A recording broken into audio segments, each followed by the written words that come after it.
یقین اور ایک ہوتا ہے ایمان. یعنی ایک ہوتا ہے فیتھ اور ایک ہوتا ہے بلیف. بلیف اور فیتھ میں فرق یہ ہوتا ہے کہ بلیف ایک عقیدے کے اوپر مبنی ہوتا ہے. یعنی ایمان جو ہے وہ ایک عقیدے کے اوپر مبنی ہوتا ہے. میں نے رب کو دیکھا نہیں ہے لیکن میرا عقیدہ ہے کہ وہ ہے. یہ ہو گیا آپ کا ایمان کسی ایسی چیز کے اوپر جو آپ نے دیکھا بھی نہیں, جس کو کہتے ہیں نا کہ ایک believers always believe in a non-existent God, invisible God. یہ ہوتا ہے ایمان, کسی چیز کا اتنا مصمم یقین ہو جانا کہ وہ عقیدے کا حصہ بن جائے. یعنی مجھے یہ یقین ہے کہ بادل بن رہے ہیں تو بارش ہو سکتی ہے, ہوگی, یہ مجھے یقین ہو گیا, رائٹ. یہ تو ویزیبل چیز ہے, یہ تو پروبیبل چیز ہے, اس لیے مجھے یقین بن سکتا ہے.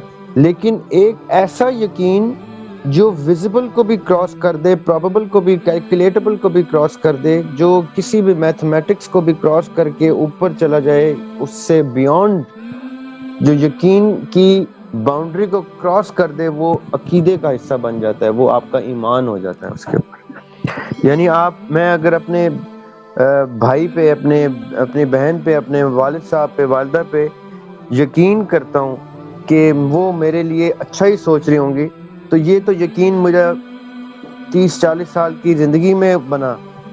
لیکن میں یہ یقین کرنا شروع کر دوں, اس لیول پہ یقین کرنا شروع کر دوں کہ میرا رب مجھے ان 70 ماؤں سے بھی زیادہ پسند کرتا ہے, پیار کرتا ہے, جو کہ میں نے دیکھا بھی نہیں.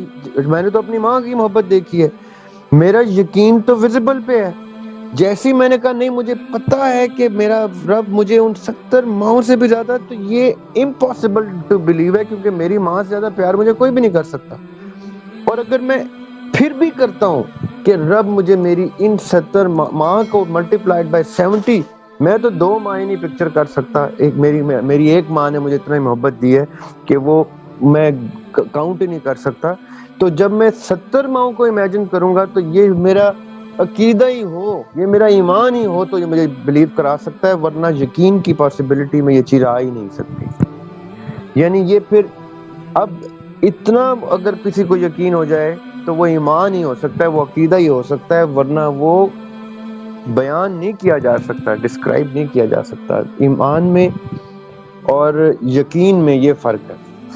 اب ایمان اور یقین کا فرق جو ہے وہ جس فیبرک کے اوپر جنم لیتا ہے, جس فیبرک کے اوپر اس کو بنایا جاتا ہے, وہ فیبرک محبت کی ہو سکتی ہے اور کسی چیز کی نہیں ہو سکتی. یعنی وہ مولا علی نے کہا تھا کہ میں اپنے رب کی عبادت اس لیے نہیں کرتا کیونکہ میں رب سے ڈرتا ہوں, میں اس لیے کرتا ہوں کیونکہ مجھے پتہ چل چکا ہے کہ وہ عبادت کے لائق ہے. Meaning he achieved the state of iman, aqida, yaqeen and the love to such a level کہ اب تو اس ہستی کی تو صرف عبادت ہی کی جا سکتی ہے, محبت سے تو بہت آگے کا درجہ چلا گیا ہے اس کا.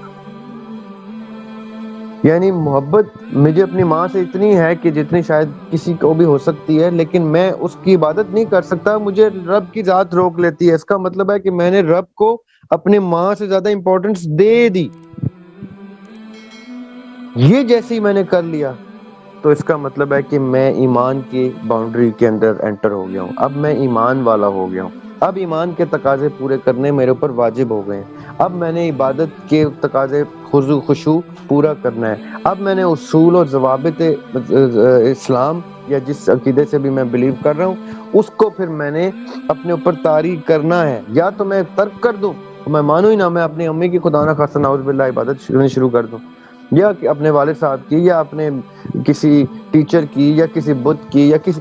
جب میں یہ مان لیتا ہوں کہ نہیں, میں عبادت کے قابل صرف رب کی ذات ہے, تو میرے اوپر ایمان کے تمام تقاضے لاگو ہونا شروع ہو جاتے ہیں. تب میں ایمان کی ڈور کے کمرے کا ڈور کھول کے انٹر ہو گیا ہوں، اب اس کا جو ڈریس کوڈ ہے وہ ڈریس کوڈ بھی مجھ پہ واجب ہے، اگر ٹائی پہننی ہے تو ٹائی پہننی ہے، اگر بال کنگھی کرنے ہیں تو کنگھی کرنے ہیں۔ اس کا مطلب ہے کہ اب وہ uniformity within the definitions of that room are forcefully applicable on me, otherwise I will be thrown out of that room۔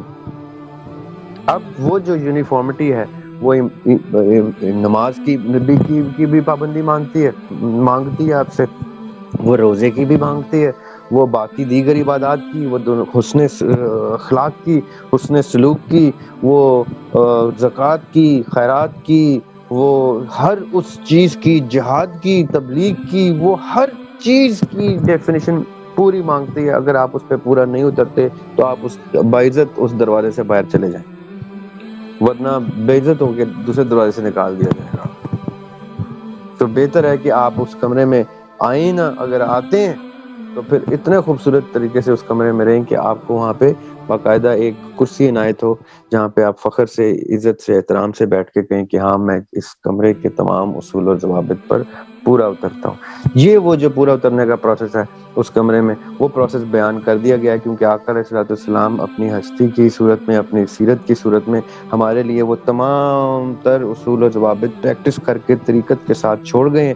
اس طریقت کو آپ نے اپنانا ہے تو آپ کو اس کمرے میں ایک اچھی سی خوبصورت سی کرسی مل جائے گی، اور اگر آپ نے بہت محبت سے اور دل سے یہ کام کیا ہوگا تو اللہ تعالیٰ آپ کو اپنے باقی دیگر جنتیں اور ان چیزوں سے بھی نوازیں گے جو اللہ تعالیٰ نے آپ کو ریوارڈز کی صورت میں دینی ہے۔ یہ ان سمپل ورڈ میں نے اپنی ڈیفینیشن آف ایمان اینڈ یقین اینڈ محبت اینڈ عقیدہ آپ کو بتائی۔